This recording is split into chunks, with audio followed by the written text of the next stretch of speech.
चला, सर्व विद्यार्थ्यांचं आजच्या ह्या सेशनमध्ये खूप खूप स्वागत आहे. कृषी आणि पर्यावरण घडामोडींचं फास्ट ट्रॅक रिव्हिजन आपण घेणार आहोत, रॅपिड रिव्हिजन आपण घेणार आहोत. येणाऱ्या 17 डिसेंबरच्या पूर्वपरीक्षेसाठी असो किंवा इथून पुढे होणाऱ्या परीक्षांसाठी हे अगदी महत्त्वाचं आहे. कृषी आणि पर्यावरण घडामोडी 2023 मधील ज्या महत्त्वाच्या घडामोडी घडल्या त्या सगळ्या घडामोडींचा आढावा आपण याच्यामध्ये घेणार आहोत. ठीक आहे. ही PDF जी आहे तुमच्याकडे नसेल तर तुम्हाला द कॉम्पिटिटिव्ह गुरु हे ॲप डाउनलोड करावं लागेल. तिथून तुम्हाला ऑडिओ बॅच परचेस करून ह्या PDF तुम्हाला अवेलेबल होतील. ठीक आहे.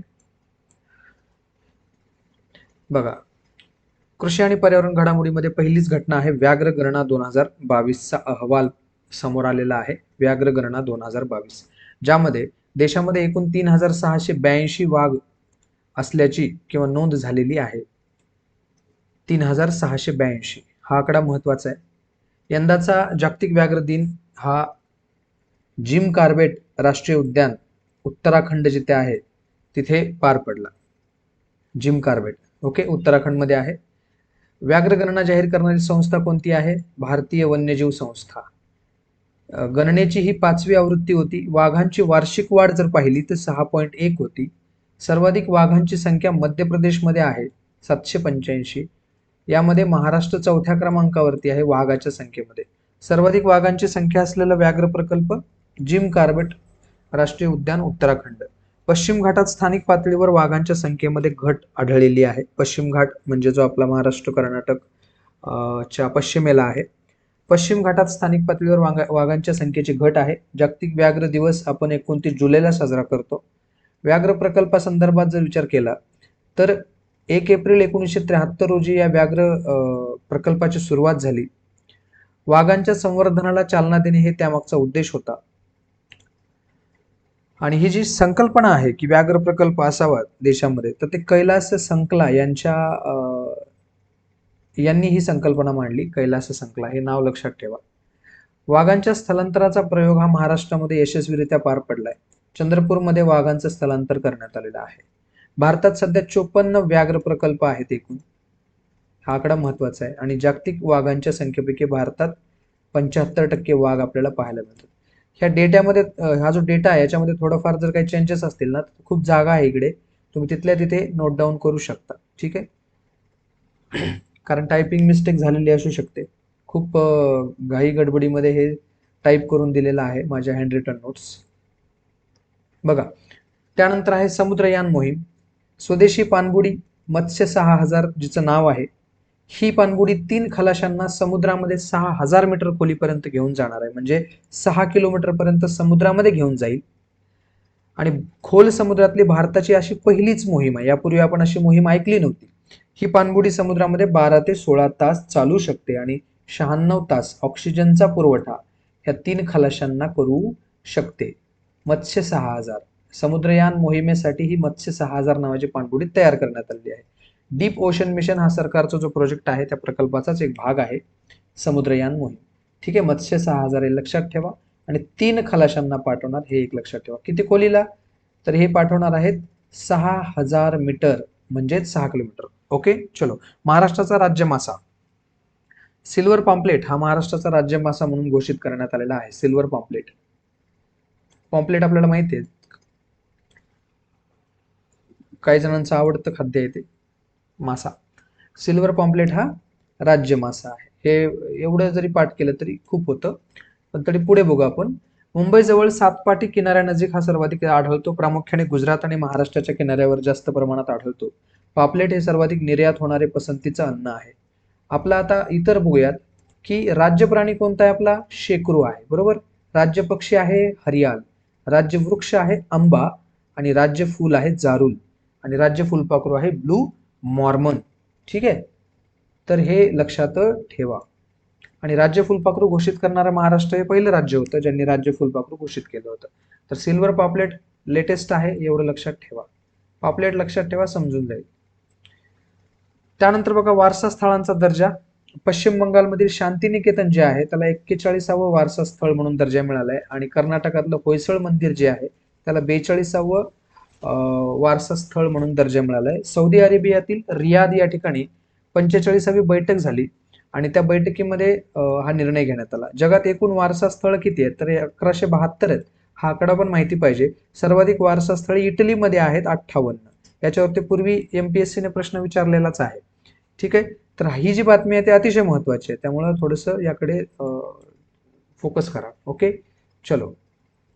भारतातील एलिफंट कॉरिडॉर, हत्तींच्या 2 अधिवासांना जोडणारा सुरक्षित मार्ग एलिफंट कॉरिडॉर म्हणून घोषित केला जातो. भारतात एकूण 150 हत्ती कॉरिडॉर आहेत आणि सर्वाधिक कॉरिडॉर पश्चिम बंगाल राज्यामध्ये आपल्याला पाहायला मिळतात. म्हणजे इथे एक जंगल आहे, इथे एक जंगल आहे आणि हत्तींची ये जा होत असते इकडून इकडे. तर ह्यांना जोडणारा एक मार्ग, कॉरिडॉर तयार केला जातो सुरक्षित. त्याचं कारण असं आहे की त्या एरियामधून जर एखादा रोड वगैरे जात असेल तर त्यामुळे त्या हत्तींच्या जीवाला धोका होऊ नये, हे त्यामागचा उद्देश असतो. एक मिनिट.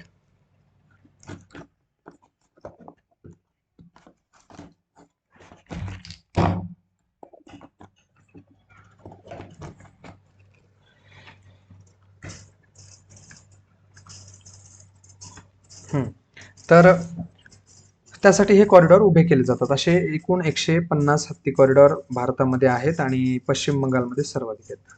त्यानंतर राष्ट्रीय हरित हायड्रोजन मिशन, ही कशा संदर्भात मिशन आहे? तर कॅबिनेटने मंजुरी दिली 4 जानेवारी 2023 ला. कालावधी आहे 2023 पासून 29-30 पर्यंत.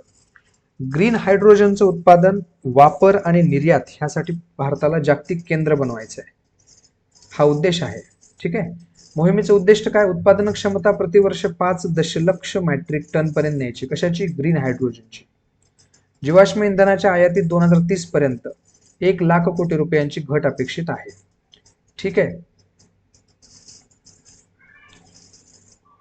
ग्रीन हायड्रोजन 5 दशलक्ष मेट्रिक टन आणि 2030 की पॉइंट आहे ते. ठीक आहे, चला पुढे.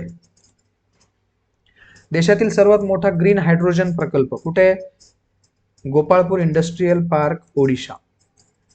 ओके. त्यानंतर 100% इथेनॉलवर चालणारी पहिली कार टोयोटा मोटर्सने सुरुवात केलेली आहे किंवा तयार केलेली आहे. काही महत्वाचे चक्रीवादळ आहेत, ही आपल्याला तोंडपाठ असली पाहिजे, त्याच्यावरती प्रश्न बनू शकतो. ली नावाचं चक्रीवादळ कॅनडामध्ये येऊन गेलेलं आहे.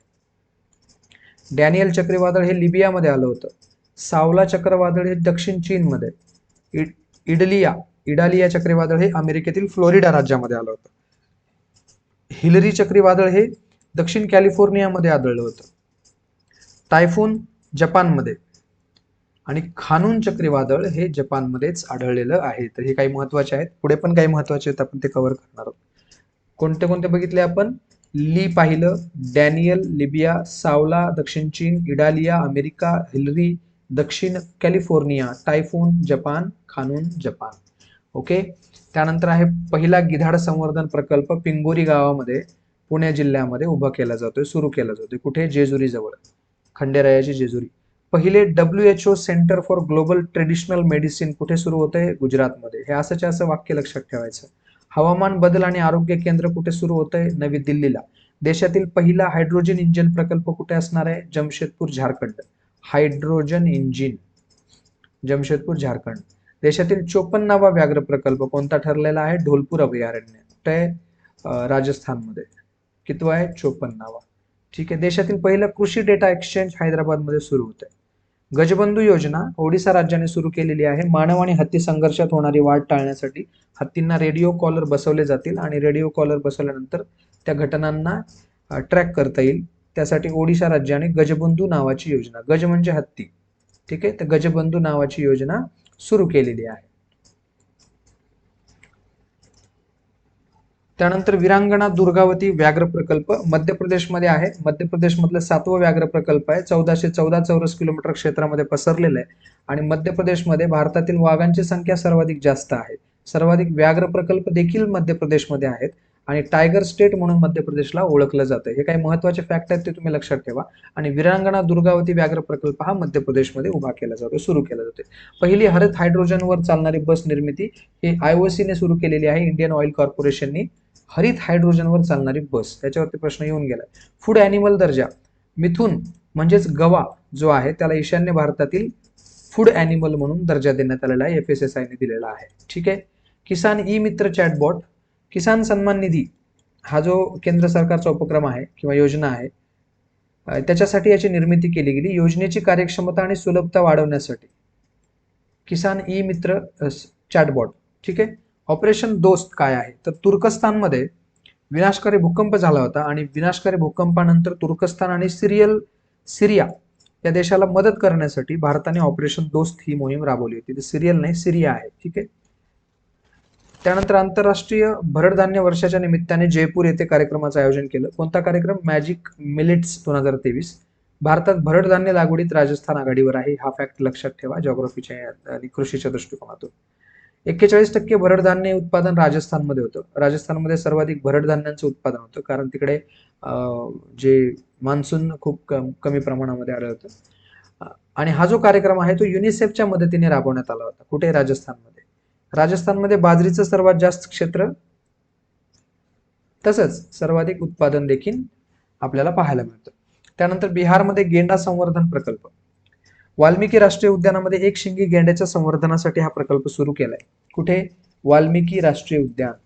कुठे? ते बिहारमध्ये. एक शिंगी गेंड्यांच्या संवर्धनाचा हा सर्वात मोठा ब्रीडिंग प्रोग्राम असणार आहे. जन्मलेल्या गेंड्यांना मोकळ्या अधिवासामध्ये सोडण्याचं नियोजन आहे.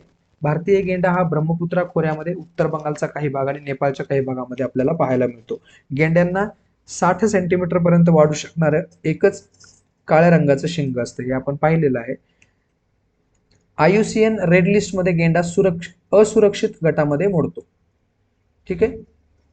International union for conservation of nature या संस्थेच्या ज्या लिस्ट असतात त्या लिस्टमध्ये रेड लिस्टमध्ये असुरक्षित गटामध्ये गेंडा मोडतो. तर कुठे सुरू होत आहे हे गेंडा संवर्धन प्रकल्प? वाल्मिकी राष्ट्रीय उद्यान, बिहार. भारत व ब्राझील यांच्यामध्ये करार झालाय. कशा संदर्भात झालाय? तर प्रथिनयुक्त तूर आणि उडद या दोन्ही पिकांचं उत्पादन वाढवण्यासाठी हा संशोधन करार झालेला आहे. तूर व उडदाची उत्पादकता वाढवण्यासाठी कापणीपूर्व आणि कापणीनंतर विशेष संशोधन केलं जाईल. भारत हा जगातील सर्वाधिक डाळ सेवन करणारा देश आहे. वरण भात आपल्याकडे खूप खाल्लं जातं. स्पेसिफिक पाहायला गेलं तर दक्षिणेकडील राज्यांमध्ये, महाराष्ट्रात पण बऱ्या प्रमाणात आहे, कर्नाटक इत्यादी ठिकाणी. इंडिया राईस काँग्रेस ओडिशामध्ये पार पडली 11 ते 14 फेब्रुवारी 2023. भारत हा तांदळाचा दुसरा सर्वात मोठा उत्पादक आणि सर्वात मोठा निर्यातदार आहे. ठीक आहे. त्यानंतर ग्रेट ग्रीन वॉल, वेगानं विस्तारणारं वाळवंट, त्या वाळवंटीकरणाचा भयंकर परिणाम रोखण्यासाठी आफ्रिकेने 2007 मध्ये ही कॉन्सेप्ट राबवली होती ग्रेट ग्रीन वॉल म्हणून, ज्यामध्ये 8,000 किलोमीटर लांब आणि 15,000 किलोमीटर रुंद भिंत. कशाची भिंत होती? तर एका वनस्पतीने आच्छादलेली होती. अकेशिया नावाची वनस्पती जी शुष्क वातावरणामध्ये वाढते, ह्या वृक्ष प्रजातीपासून बनवलं होतं, जेणेकरून त्या वृक्षाचा अडथळा निर्माण व्हावा आणि जे वाळवंटीकरण आहे, जी वाहून जाणारी माती आहे ती तिथंच थांबावी. ठीक आहे. अशा हिशोबाने ते ग्रेट ग्रीन वॉल प्रकल्प सुरू केला होता. राजा गिधाड उत्तर प्रदेशातील दुधवा राष्ट्रीय उद्यानामध्ये आढळले. गिधाडांची अत्यंत दुर्मिळ प्रजाती आहे. नुकताच राजा गिधाड नावाचे गिधाड आढळलेलं आहे उत्तर प्रदेशातील दुधवा राष्ट्रीय उद्यानामध्ये. मिथेनॉलवर चालणारी पहिली बस. बेंगळुरूमध्ये मिथेनॉलवर चालणाऱ्या पहिल्या बसचं अनावरण करण्यात आलेलं आहे. माउंट मेरापी ज्वालामुखी चर्चेत होता. इंडोनेशियातील हा सक्रिय ज्वालामुखी आहे. मार्च 2023 मध्ये उद्रेक झाला होता. माउंट मेरा शेवटचा मोठा उद्रेक 2010 मध्ये झाला होता. माउंट मेरापी जे आहे हे एकत्रित आहे, तर ह्याचा शेवटचा उद्रेक कधी झाला होता? 2010 मध्ये. त्यानंतर डायरेक्ट 2023 म्हणजे अगदी 13 वर्षांनी ते पुन्हा एकदा उद्रेक झालेला आहे. या ज्वालामुखीची उंची ही 9,737 फीट इतकी आहे. तर माउंट मेरापी ज्वालामुखी म्हटलं की कोणता देश आपल्याला आठवला पाहिजे? Indonesia. Global green house gas monitoring infrastructure, जागतिक हवामान संघटनेने हे सुरू केलेलं आहे. हरितगृह वायूंचं प्रमाण आणि रिअल टाइम ट्रेकिंग मिळवण्यासाठी, गृह तापमान प्रदूषणाचं मोजमाप सुधारण्यासाठी, धोरणात्मक निर्णयांची माहिती देण्यासाठी. कचऱ्यापासून हायड्रोजन निर्मिती, देशातील पहिला प्रकल्प पुण्यामध्ये उभारण्यात येणार आहे. त्यामार्फत दररोज 10 टन हायड्रोजनचं उत्पादन करण्याची योजना तयार करण्यात आली. तर कचऱ्यापासून हायड्रोजनची निर्मिती करण्यासाठीचा प्रकल्प पुण्यामध्ये सुरू केला जातोय. देशातील पहिले मरीना बंदर, कर्नाटकातील किनारी पर्यटनाला चालना देण्यासाठी उडुपी जिल्ह्यात देशातील पहिलं मरीना बंदर तयार करण्यात येणार आहे. आणि मरीना म्हणजे लहान बोटींसाठी डिझाईन केलेलं बंदर असतं. ज्या लहान लहान बोटी असतात त्यांच्यासाठी डिझाईन केलेलं बंदर असतं. तर देशातलं पहिलं अशा पद्धतीचं बंदर हे कर्नाटकमध्ये सुरू केलं जात आहे. रेन बॅबलर पक्षाच्या नव्या प्रजातीचा शोध लागलेला आहे. कुठे लागलेला आहे? अरुणाचल प्रदेशमध्ये मुगाफी पर्वत शिखरांवरती हे आढळलेलं आहे. भुरकट किंवा करड्या रंगाचं पोट असणारा हा पक्षी प्रामुख्याने म्यानमारमध्ये पाहायला मिळतो. यापूर्वी 1988 मध्ये याच पर्वतावरती अशा पक्ष्याचे 2 नमुने गोळा करण्यात आले होते. ठीक आहे. कुठला? रेन बॅबलर पक्षी. भारतातील पहिले प्राण्यांसाठीचं IVF unit, in vitro fertilization म्हणतात त्याला, गुजरात राज्यामध्ये सुरू केलं जाते. प्रजनन क्षमता आणि गर्भधारणेसाठी मदत करण्यासाठी वापरल्या जाणाऱ्या ऑपरेशनची एक गुंतागुंतीची प्रक्रिया, ज्याला IVF असं म्हटलं जातं, इन विट्रो फर्टिलायझेशन. तर प्राण्यांसाठी इन विट्रो फर्टिलायझेशन सुरू करणारं राज्य आहे गुजरात. सो महत्वाचं आहे. गव्हाच्या नवीन जातीचा शोध लागलेला आहे ICAR ला. भारतीय कृषी संशोधन परिषदेने म्हणजेच ICAR ने गव्हाच्या नव्या प्रजातीचा शोध लावलाय. HD 3385 किंवा HD 3385 ही नवीन प्रजाती विकसित करण्यात आलेली आहे. ठेवायचं तर लक्षात ठेवा, कारण हे विचारलं जाऊ शकतं ह्याच्यावरती. त्यानंतर आहे भारतातील पहिला कोल गॅसिफिकेशन आधारित खत प्रकल्प. हा तालसर खत प्रकल्प ओडिशामध्ये उभारण्यात येतोय. नीलाकुरुंजी वनस्पती काय आहे या संदर्भात बातमी? तर या वनस्पतीच्या वन्यजीव संरक्षण कायदा 1972च्या अनुसूचित 3 मध्ये समावेश करण्यात आलेला आहे. वन्यजीव संरक्षण कायदा 1972 जो आहे त्याची अनुसूचित 3 जी आहे त्याच्यामध्ये नीलाकुरुंजी वनस्पतीचा समावेश करण्यात आलेला आहे. काय होतं असं समावेश केल्याने? तर हे वनस्पती दिसली की उपटणे, तिचं नुकसान करणे अशा कृती ज्या असतात त्याला आळा घालण्यासाठी करण्यात आलेला आहे. जर असं कोणी कार्यक्रम केला तर 25,000 रुपये दंड लागेल त्याला. 3 वर्षाचा फुकटच्या खोलीमध्ये राहायला पाठवलं जाईल. याची लागवड करणे आणि बाळगणे यासाठी परवानगी नाही. तर नुकतंच वन्यजीव संरक्षण कायदा 1972च्या अनुसूचित 3 मध्ये कोणत्या वनस्पतीचा समावेश करण्यात आला असा राज्यसभेला प्रश्न बनू शकतो? तर नीलाकुरुंजी वनस्पती. चक्रीवादळे. याकू नावाचं चक्रीवादळ पेरू दक्षिण अमेरिकेमध्ये, फ्रेडी चक्रीवादळ मलावी आणि मोझांबिकामध्ये, ग्रॅबियल चक्रीवादळ न्यूझीलंडमध्ये. मागे पण पाहिले आपण, हे पण पाहतोय. हे थोडंसं पाठ करा. ठीक आहे, महत्वाचं आहे. पेरियार नावाचा व्याघ्र प्रकल्प केरळमध्ये आहे. बरोबर. देशातील सर्व व्याघ्र अभयारण्यांमध्ये सर्वोत्कृष्ट व्यवस्थापन करण्यात आलेला व्याघ्र प्रकल्प म्हणून हे घोषित करण्यात आलेलं आहे. तर याच्यावरती पण प्रश्न बनू शकतो. पेरियार व्याघ्र प्रकल्प केरळमध्ये. पेरियार नदी कुठे आहे? मग तिथेच आहे. चलो, भारतातील 37वे जैवविविधता वारसा स्थळ ओडिसा राज्यामध्ये आहे. गंधमर्दन हे नाव लक्षात ठेवा. गंधमर्दन ही जी टेकडी आहे कुठली? ओडिशा राज्यातली. राज्यातलं 3रं जैवविविधता वारसा स्थळ म्हणून त्याला घोषित करण्यात आलेलं आहे. ओके. आणि त्यानंतर हे इथं टायपिंग मिस्टेक आहे.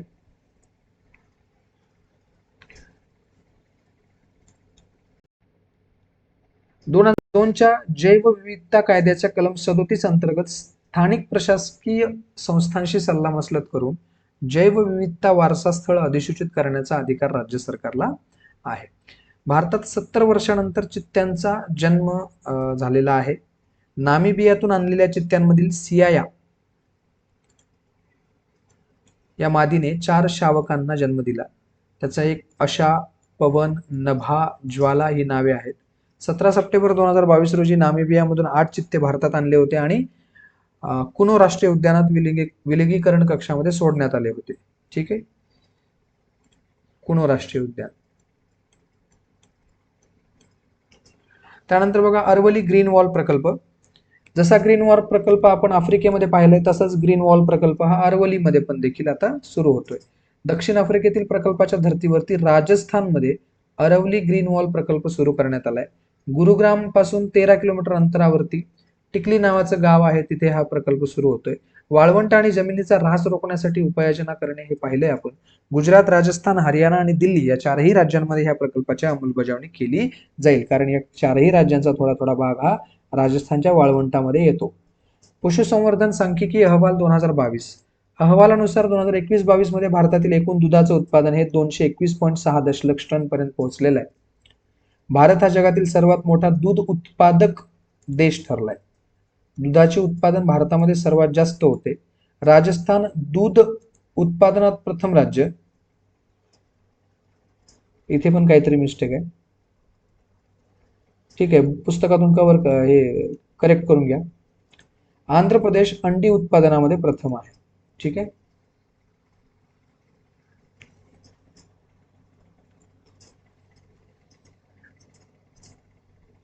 हे महाराष्ट्र हे मान्सून उत्पादनात नाही, मांस उत्पादनात प्रथम आहे. लोकर उत्पादनात राजस्थान प्रथम आहे. ठीक आहे, चलो. त्यानंतर बघा, वर्ल्ड ट्री सिटी यादीमध्ये मुंबईचा समावेश. या यादीमध्ये मुंबईचा दुसऱ्यांदा समावेश करण्यात आलेला आहे. यापूर्वी देखील समावेश झाला होता 2021 मध्ये मुंबई आणि हैदराबाद. ठीक आहे. संयुक्त राष्ट्र अन्न आणि कृषी संघटना आणि आर्बर डे फाउंडेशन यांच्या मार्फत कार्यक्रम राबवला जातो. 2019 पासून वर्ल्ड ट्री सिटीची अंमलबजावणी करण्यात येते. तर दुसऱ्यांदा मुंबईचा समावेश करण्यात आलेला आहे. एकशिंगी गेंडा याच्या संख्येमध्ये वाढ करण्यात आली. भारत आणि नेपाळच्या सीमेवरती तराईचा जो प्रदेश आहे, अनेक वर्षापासून तो नामशेष झाला होता. म्हणून तराई पट्ट्यामध्ये दुधवा व्याघ्र प्रकल्प 1984, हा जो दुधवा व्याघ्र प्रकल्प आहे, ज्याची स्थापना 1984 ला झाली होती, तिथे प्रोजेक्ट रायनोची सुरुवात करण्यात आली होती. ठीक आहे. आणि या प्रोजेक्ट रायनोच्या यश म्हणावं लागेल की तिथे एकशिंगी गेंड्याच्या संख्येमध्ये वाढ झालेली आहे. परिणाम स्वरूप 2018 मध्ये 38 एवढी संख्या होती, जी आता 46 वर गेलेली आहे. जर प्रोजेक्ट रायनो हा कुठे राबवला जातो असं विचारलं गेलं तर ते आहे भारत नेपाळ सीमेवरती तराईच्या प्रदेशामध्ये. आणि दुधवा व्याघ्र प्रकल्पाची स्थापना 1984. माननीय सर्वोच्च न्यायालयाकडून संवेदनशील क्षेत्रांची अट शिथिल करण्यात आली आहे. तर स्पेशल इकॉनॉमिक झोन संदर्भातली बातमी आहे. राष्ट्रीय उद्याने तसेच वन्यजीव अभयारण्यामध्ये 1 किलोमीटरचं पर्यावरण संवेदनशील क्षेत्र असणे आवश्यक आहे. मात्र ही अट आता शिथिल करण्यात आलेली आहे. 9 फेब्रुवारी 2021 रोजी मार्गदर्शक तत्वे जारी करण्यात आली होती. ठीक आहे. जी राष्ट्रीय उद्याने असतात, जे वन्यजीव अभयारण्य असतात, त्यांच्या 1 किलोमीटरच्या पर्यावरण परिसरामध्ये, संवेदनशील परिसरामध्ये, किंवा तो परिसर संवेदनशील असला पाहिजे असं सुप्रीम कोर्टाचं म्हणणं होतं. परंतु आता ती अट जी आहे ती शिथिल केलेली आहे. गज किंवा हत्ती उत्सव 2023 हा कुठे पार पडलाय? आसाम येथील काझीरंगा राष्ट्रीय उद्यानामध्ये पार पडला 7 एप्रिल 2023 रोजी. प्रोजेक्ट एलिफंट या प्रोजेक्टला 30 वर्ष पूर्ण झाल्यानिमित्ताने गजहत्ती उत्सव राबवला गेला. प्रोजेक्ट एलिफंट केंद्रीय पुरस्कृत योजना होती. 1992 ला ज्याची सुरुवात झाली आणि पर्यावरण मंत्रालय त्याचं नोडल एजन्सी म्हणून काम करत होतं. आता हाय सी म्हणजे काय किंवा उच्च समुद्र म्हणजे काय? तर युनायटेड नेशन्सने अधिकार क्षेत्र बाहेरील क्षेत्रांची सागरी जैवविविधता करार स्वीकारलेला आहे.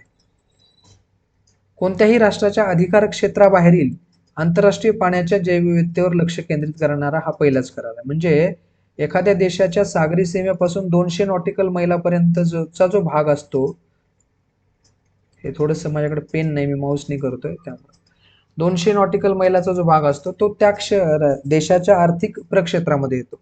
परंतु त्याच्या बाहेरील जो समुद्र आहे त्याला हाय सी म्हणतात किंवा खुला समुद्र म्हणतात. तर त्याच्या पाण्यावर लक्ष केंद्रित करण्यावर आणि पाण्यातल्या जैवविविधतेवर लक्ष असावं म्हणून हा पहिला करार करण्यात आलेला आहे. 60 देशांनी कराराला मान्यता दिलेली आहे आणि मान्यता दिल्यानंतर सुरू होणार, अंमलबजावणी होणार आहे. आणि राष्ट्रीय सीमांच्या बाहेरील समुद्राला उच्च समुद्र म्हटलं जातं. 2015 मध्ये हा करार तयार करण्यात आला होता आणि प्रदीर्घ वाटाघाटीनंतर 2023 मध्ये स्वीकारण्यात येतोय. उद्दिष्ट काय आहे? तर आंतरराष्ट्रीय सहकार्याद्वारे देशाच्या अधिकार क्षेत्राच्या पलीकडे असलेल्या महासागरातील जीवसृष्टीचं संरक्षण करणं आणि त्यासाठी नियमांची अंमलबजावणी करणं, समुद्राच्या पृष्ठभागाचं वाढतं तापमान, सागरी जैवविविधतेचं शोषण, प्रदूषण या समस्यांचं निराकरण करणं.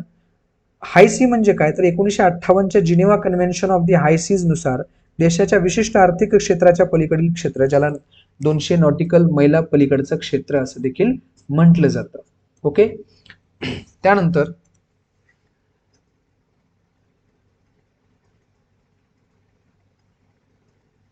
एक मिनिट.